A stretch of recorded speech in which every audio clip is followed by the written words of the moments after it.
കൊച്ചി നഗരസഭ 11ാം ഡിവിഷന്റെ നേതൃത്വത്തിൽ കൌൺസിലർ അവാർഡ് ആദരവ് 2025 കൊച്ചി എംഎൽഎ കെ.ജെ. മാക്സി ഉദ്ഘാടനം ചെയ്തു.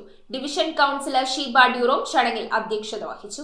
കൊച്ചി നഗരസഭ 11ാം ഡിവിഷന്റെ നേതൃത്വത്തിൽ വർഷം തോറും നടത്തിവരുന്ന കൌൺസിലർ അവാർഡ് ആദരവ് 2025 സംഘടിപ്പിച്ചു. BM's ഹാളിൽ നടത്തിയ ചടങ്ങ് കൊച്ചി എംഎൽഎ കെ.ജെ. മാക്സി ഉദ്ഘാടനം ചെയ്തു.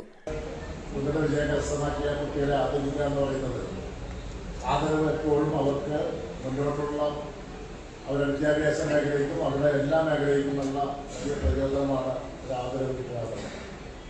അതാണ് മനസ്സിലാക്കുന്നത്. കൌൺസിലർ ഷീബ ഡ്യൂറോം അധ്യക്ഷത വഹിച്ചു.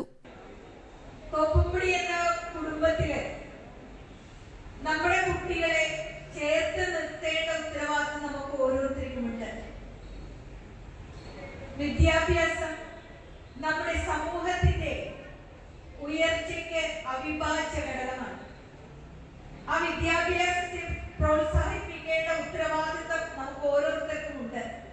തോപ്പുംപടി സെയിന്റ് സെബാസ്റ്റ്യൻ ചർച്ച് വികാരി reverend father Tomy Chambakkad, SNDP Kochi taluk secretary Shine Koottungal, Puthirikkad Juma Masjid ഇമാം നൂഹ് സഖാഫി ചടങ്ങിൽ മുഖ്യാതിഥികളായി. ഡിവിഷനിലെ SSLC തലം മുതൽ പ്രൊഫഷണൽ തലം വരെ ഉന്നത വിജയം കരസ്ഥമാക്കിയ മുഴുവൻ കുട്ടികളെയും ചടങ്ങിൽ ആദരിച്ചു. എറണാകുളം ജില്ലയിൽ +2 പരീക്ഷയിലും SSLC പരീക്ഷയിലും 100% വിജയം കരസ്ഥമാക്കിയ Thoppumpady saint Sebastian higher secondary സ്കൂളിലെ പ്രിൻസിപ്പൽ സ്മിതയെയും SSLC പരീക്ഷയിൽ 100% വിജയം കരസ്ഥമാക്കിയ Thoppumpady our ladies high school head mistress Reena PVയെയും പുരസ്കാരം നൽകി ആദരിച്ചു. ചടങ്ങിൽ ADS ചെയർപേഴ്സൺ അനില KG ആശംസകൾ അർപ്പിച്ച് സംസാരിച്ചു. സമൂഹത്തിന്റെ വളർച്ചയ്ക്ക് ഏറ്റവും പ്രധാനമുള്ളത് അവിടുത്തെ കുട്ടികളുടെ ശാക്തീകരണവും അവിടുത്തെ യുവജനങ്ങളുടെ ശാക്തീകരണവുമാണ്.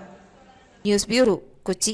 ട്രിനിറ്റി ജ്വല്ലേഴ്സ് തോപ്പുംപടി ഒരുക്കുന്ന ഓണം മെഗാ ഓഫർ ഓഗസ്റ്റ് 18 മുതൽ സെപ്റ്റംബർ 15 വരെ. പണിക്കൂലി 4% മുതൽ. ലൈറ്റ് വെയ്റ്റ് ആഭരണങ്ങളിലെ ഏറ്റവും മികച്ച ശേഖരം. 92.5 വെള്ളി ആഭരണങ്ങളും മിതമായ നിരക്കിൽ ലഭിക്കുന്നു.